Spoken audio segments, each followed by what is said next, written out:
Blessings in the name of the Lord Jesus. Welcome to Paraclet TV, making disciples through the power of the Holy Spirit. Alawang Hari, chapter 2, verses 1 to 15. At ito nga ay isang kasaysayan sang buhay ng Propeta Elias ay malapit ng kunin ng Panginoon. Ano po ang inyong gagawin kung alam nyo na ang inyong panahon ay malapit ng kunin ng Panginoon? Sa madaling salita, your days are counted. Ano po ang inyong gagawin? Ang sabi po ni John Wesley responded when he was asked, what would you do if you only had 3 days to live? He said, well, I would do what I have already planned to do. I would minister in one place, I would visit another, and I would just keep going until I yielded my spirit back to the one who actually gave it to me. Yan po yung kanyang plano. Magmiministeryo po siya sa isang lugar, bibisitahin niya yung kanyang mga napagministeryohan hanggang kunin na ng Panginoon ang kanyang kaluluwa o espiritu. Malalaman po ba natin kung kailan na ang ating mga huling araw? Sa istorya po ni Propeta Elias, alam natin na alam niya. At maging si Moses, alam nila ang sinabi ng Diyos mismo ni Yahweh sa kanila kung kailan sila kukunin ng Panginoon. Sa talata pong ito ay makikita po natin ang partnership ni Propeta Elias at ni Propeta Eliseo. Alam naman natin na si Elias o si Isaiah ang mentor, siya yung nag-train, siya yung nagturo, siya yung ang kanyang buhay ay kanyang ginawang halimbawa para sa kanyang protege o sa kanyang mentee o tinuturuan student na walang iba kundi si Eliseo. At kanilang relasyon ay higit pa sa mentor and mentee o kaya ay manager sa kanyang protege, kundi ang kanilang relasyon ay humantong sa pagkakaroon ng father and son relationship. Ano po ang opisina ng isang propeta? Ang propeta sa lumang tipan ay makikita na nung sa bagong tipan, sila po yung namamagitan, tagapamagitan ng tao sa Diyos. Sa madaling salita, katulad ng panahon na nagkaroon ng mga hari, panahon na nagkaroon ng mga hukom, may panahon din sa lumang tipan na ginamit ng Diyos ang mga propeta. At katulad ng hari, katulad ng judges, at katulad din ng mga propeta, sila ang naging tagapamagitan, sila yung naging bibig ng Diyos. They served as the voice of God. Boses ng mga propeta ay sa dalawang bahagi.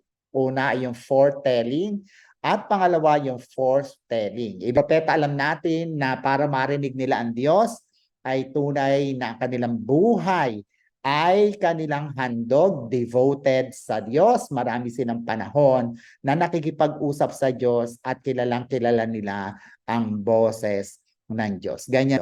Intimacy with God is developed by listening and listening with the Word of God. Yan po yung sabi na Romans 10:17 na ang paglago natin sa pananampalataya at para tayo ay maunawaan natin ang purong salita ng Diyos, kinakailangan na tayo lagi nakikinig sa Diyos. At sa ating panahon, narito na po ang banal na kasulatan upang magbasa tayo ng salita ng Diyos.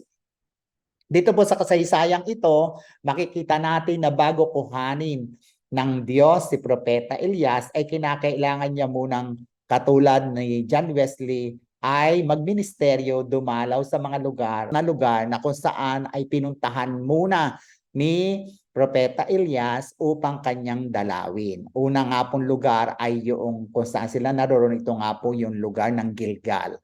Ito po yung unang lugar na kung saan ang mga Hudyo, pagkayari nilang palayain ni Moses mula sa pagkaalipin sa Ehipto, doon sila nanatili.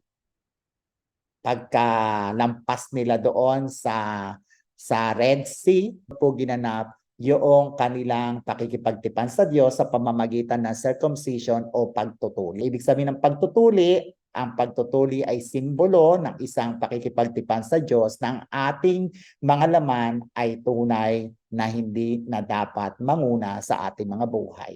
Pagkayari po ng pumunta ng Gilgal, pumunta po sila ng Bethel. At alam naman natin na sa banal na kasulatan, ang isang ibig sabihin ng Bethel ay House of God.